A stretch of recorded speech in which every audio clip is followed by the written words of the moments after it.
Comanda Lebu, muchachada, espero que se encuentren muy bien. Me demoré un poco en sacar el tercer episodio, pero bueno, acá estamos. Le vamos a seguir dando continuidad a esto porque ya no son pocos los que están escuchando, lo cual me satisface profundamente.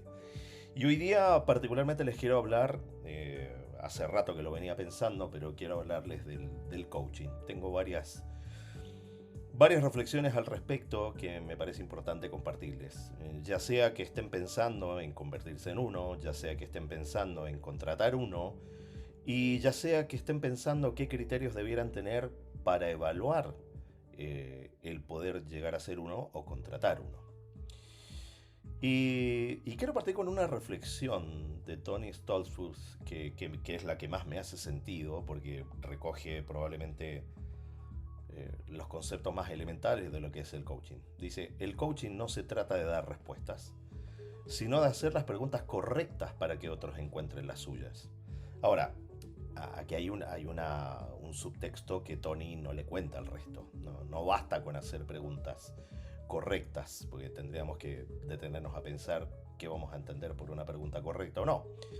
Pero aquí hay una cuestión mínima, un piso base, si ustedes quieren, que dice relación con la capacidad de análisis, de escucha que un coach debe tener. Pero eso lo vamos a dejar un poquito más para adelante. ¿Cuándo nace el coaching o cuándo se señala que nació? Bueno, básicamente se plantea que en 1970, de la mano de Timothy Galway, nace el coaching. ¿Y por qué? Porque en aquella época él era un entrenador de tenis y mientras enseñaba a sus estudiantes todos los golpes, el passing shot y todo aquello que los que conocemos poco o mucho del tenis sabemos, se dio cuenta de algo. Muchos de ellos eran físicamente aptos de jugar bien. Tenían la estatura, tenían la movilidad, tenían la flexibilidad, pero notaba que mentalmente se autolimitaban. Entonces eso lo llevó a reflexionar sobre el papel de la mente en el rendimiento. Bueno, la verdad que un día mientras entrenaba a uno de esos alumnos que tenían en esas canchas, se dio cuenta que el mayor obstáculo no era la técnica o la fuerza física en los golpes, sino que probablemente la voz interna que decía soy un desastre, no puedo, estoy cansado, o la cabeza estaba en cualquier otra parte. Bueno, entonces ahí es cuando decidió cambiar el enfoque. Y en vez de dar instrucciones directas que corrigieran golpes, o en el entrenamiento previo que tuvieran una mejor dinámica en los ejercicios, se, se abocó a hacer preguntas que ayudaran a sus jugadores a descubrir sus propias respuestas. O sea, les empezó a pasar la responsabilidad de descubrir en sí mismos qué cosas no estaban haciendo o qué estaban haciendo mal y que debían corregir. Entonces, comenzó a ver cómo esto se transformaba no solo en algo entretenido, sino que también ayudaba a la propia percepción de sí mismos.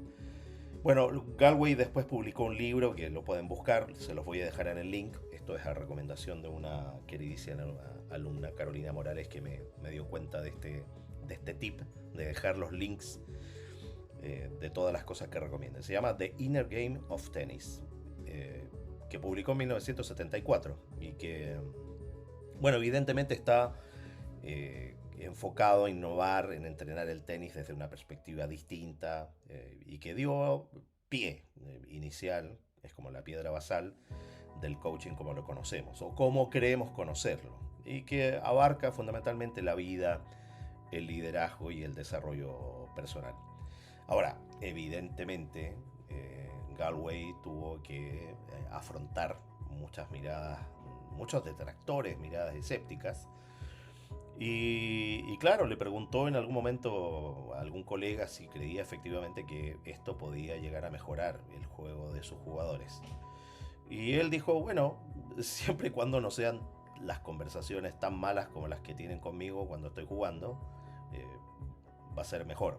Bueno, es así más o menos la anécdota o algo parecido, pero lo concreto es que ahí quedó como plasmado la importancia del diálogo interno y la autoexploración como parte fundamental del desarrollo de una persona a título personal y, por qué no decirlo, profesional también.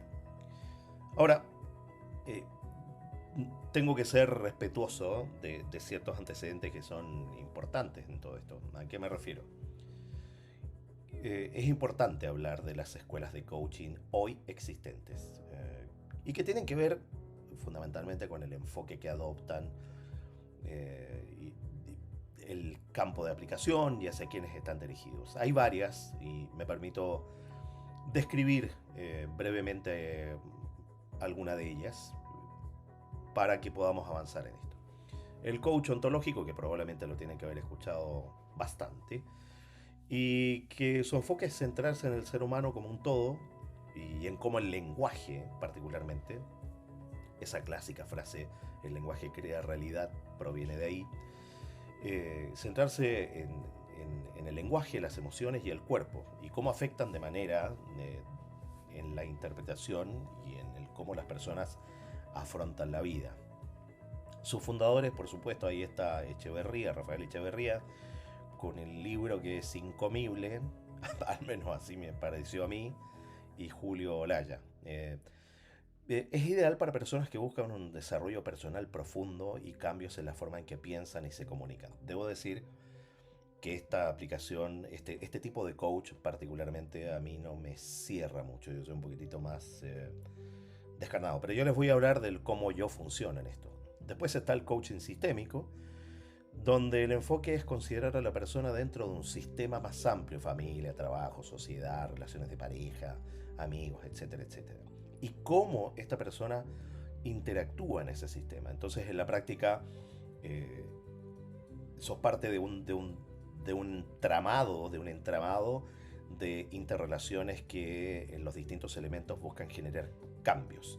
Entonces, la importancia de entender el coaching sistémico radica en qué lugar ocupas en ese sistema. Bert Hellinger es quien es el referente fundador de este tipo de coach. Y es útil para equipos y organizaciones, porque en la práctica no solamente toma al individuo, sino que las relaciones colindantes. Eh, por lo tanto, tiene una perspectiva particularmente holística. Después está el coaching cognitivo-conductual, donde se basa en la modificación de creencias, pensamientos y conductas para mejorar el desempeño y el bienestar. Evidentemente tiene una fuerte carga de la psicología cognitiva conductual. Los referentes ahí son Albert Ellis, Aaron Beck, aunque en realidad no son directamente del coaching, sus trabajos influyeron en este tipo de coaching. Es ideal para quienes buscan un enfoque práctico y basado en evidencias para superar bloqueos y alcanzar metas. A ver, yo les diría que este tipo de coaching es muy emparentado con un buen terapeuta. Un terapeuta que además te da una hoja de ruta, no solamente lleva la terapia clínica al plano de la reflexión y a pasarte tareas, sino que también hay una hoja de ruta de por medio. Después está el coaching de liderazgo, orientado a desarrollar habilidades de liderazgo en personas que ocupan cargos de responsabilidad, muchos de ustedes, por ejemplo, y se enfoca en la mejora de competencias como la comunicación, la delegación y la toma de decisiones. Uno de los referentes, hay varios, pero uno de los referentes importantes es Joe Whitmore, que es a través de su método Grow se transformó como en la luz más fulgurante en esta materia. La aplicación, o digamos el campo de personas al cual está orientado, son ejecutivos, gerentes y líderes que buscan potenciar su capacidad para liderar equipos y proyectos. Después tenemos el coaching transformacional, que para mí es un poquitito más de lo mismo, de otros, o es como mezcla del otro, que tiene que ver con cambios profundos y duraderos, transformacional. Eso, a mí particularmente los nombres para aquello que ya existe, que tienen un carácter así medio grandilocuente o pomposo, les creo pocaso. ¿Qué quieren que les diga? No, soy muy escéptico con eso.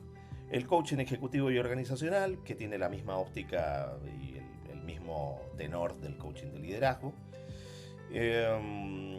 y que tiene probablemente algunos sellos muy particulares. Marshall Goldsmith hizo algunas cosas muy específicas y eventualmente distintas a la que hizo John Whitmore en cuanto al coaching de liderazgo. Yo les voy a dejar los nombres y todos los personajes que están asociados a cada uno de ellos. Coaching de vida, también creo que en lo que a mí respecta, yo no podría contratar a un coach de vida que no sea referente en lo que a vida refiere.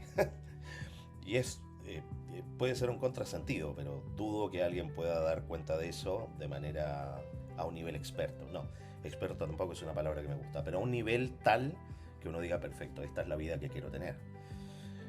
¿Quién es el referente en esta materia? Evidentemente Tony Robbins. Aunque no creo que él hable de coaching de vida, pero que en la práctica tienen que ver con distintas técnicas que él aplica, que ha construido a lo largo de su carrera profesional y que aportan a ese desarrollo. Acá yo diría que refiere fundamentalmente a personas que necesiten una orientación para dirigir su vida, toda, ¿ok? Donde la incertidumbre sea máxima, donde la desesperanza incluso sea parte del concepto. Después está el coaching deportivo, que está más en la misma línea de Galway, por supuesto, coaching positivo, que se basa precisamente en la psicología positiva. Martin Seligman y otros teóricos son parte de este fenómeno. El coaching integrativo, ese también probablemente lo han escuchado bastante, que el enfoque es combinar diferentes técnicas y herramientas de las escuelas que ya describimos para adaptarse a las necesidades individuales de los clientes. Y como es un enfoque que integra distintas escuelas, no hay un fundador único, capaz que se arroguen ese derecho varios.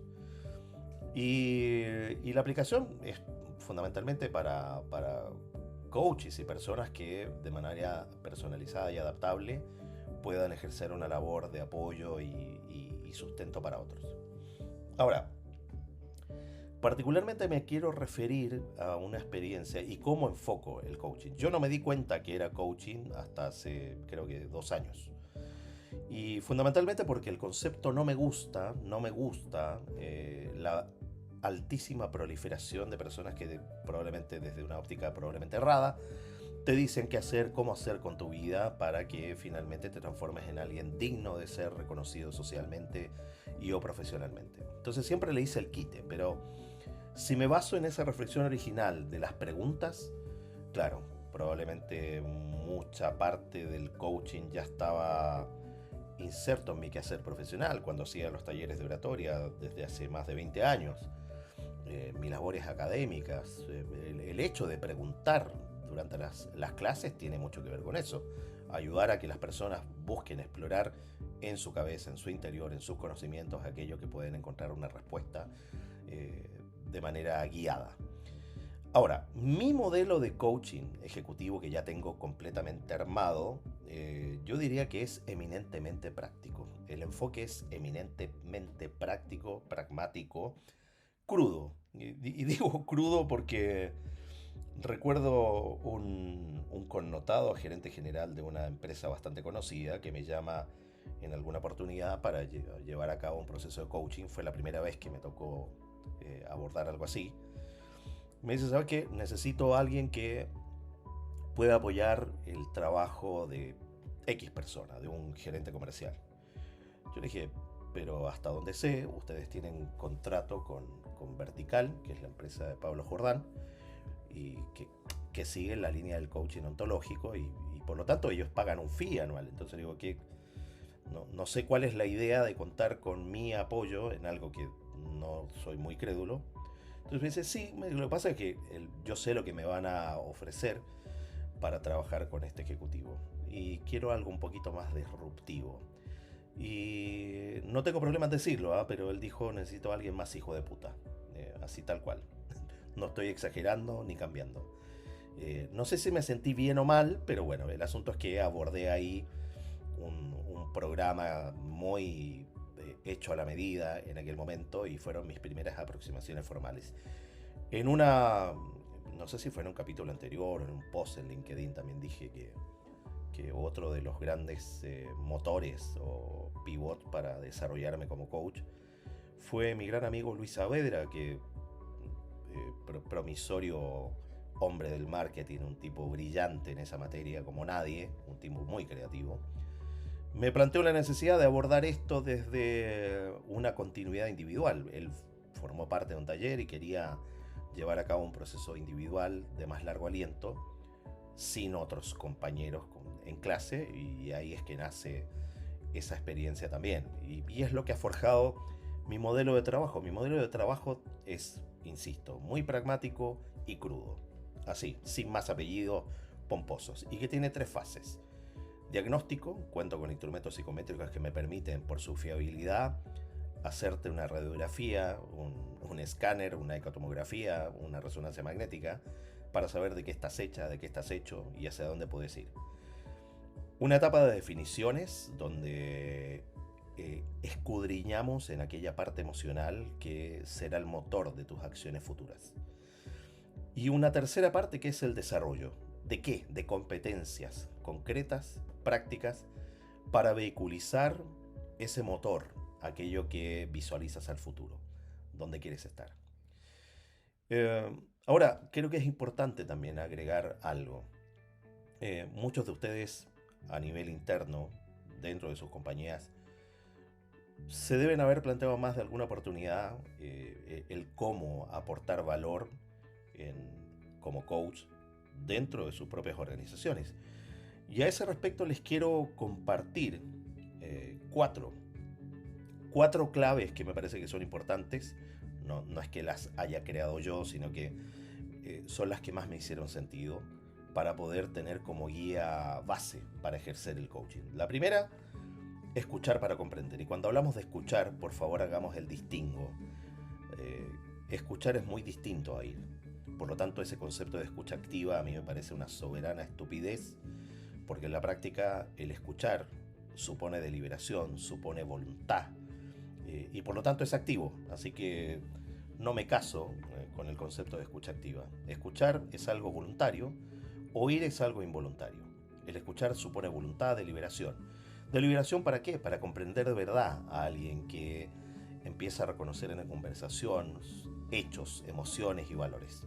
Por lo tanto, es importante entender que la escucha forma parte importante del eje del coach. Hacer preguntas poderosas. ¿Por qué? ¿Qué sucedió acá?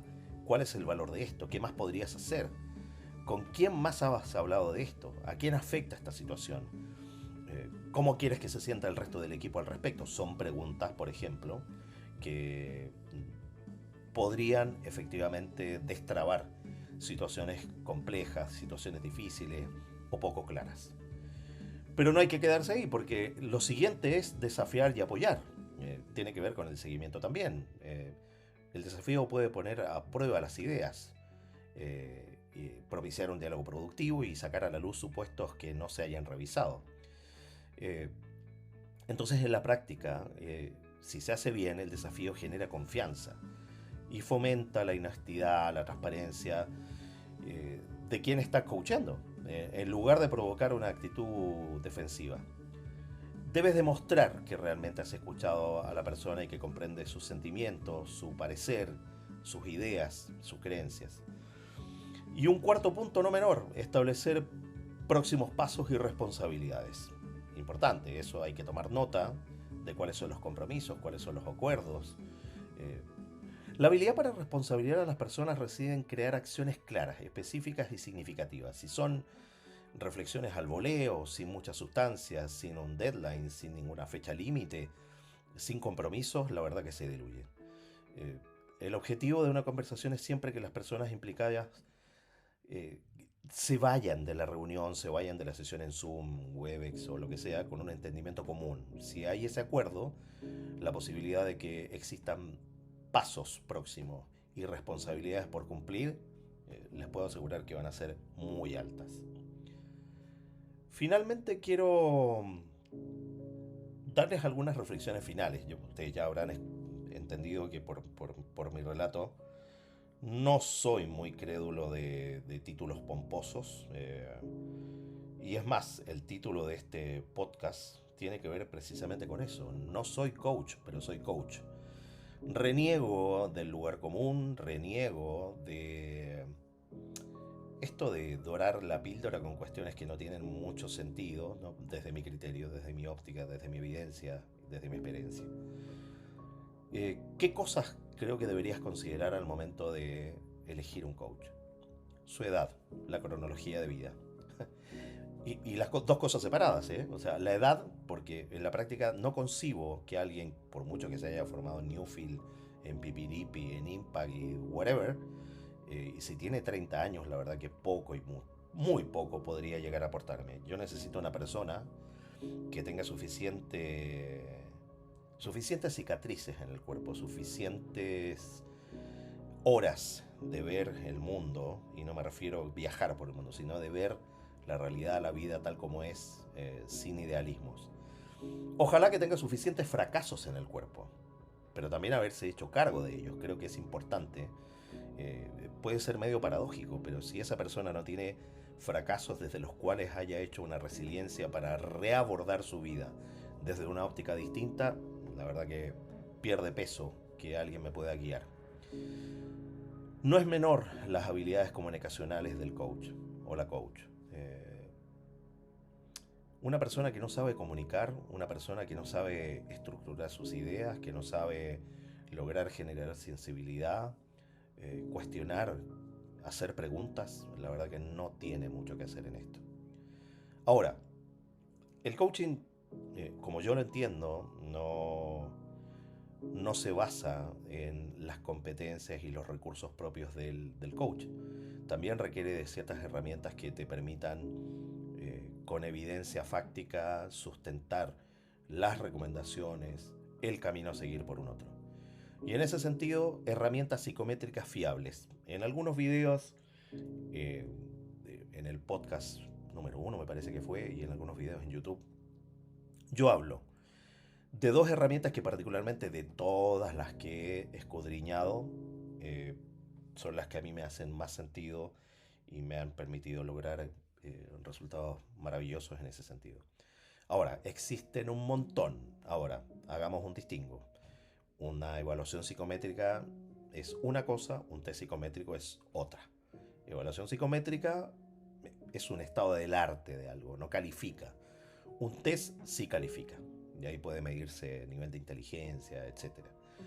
Dependiendo de lo que quieran apoyar a alguien, por favor, eh, nútranse de estas herramientas, porque la verdad es que son tremendamente importantes para darle un sustento más robusto a las recomendaciones, al camino que ustedes sugieren. Y por último, Andrada considera que, sobre todo en el nicho, en el área profesional en el cual estoy apoyando a alguien, es menester que uno, como coach, cuente con competencias técnicas, profesionales, que permitan apoyar a ese profesional.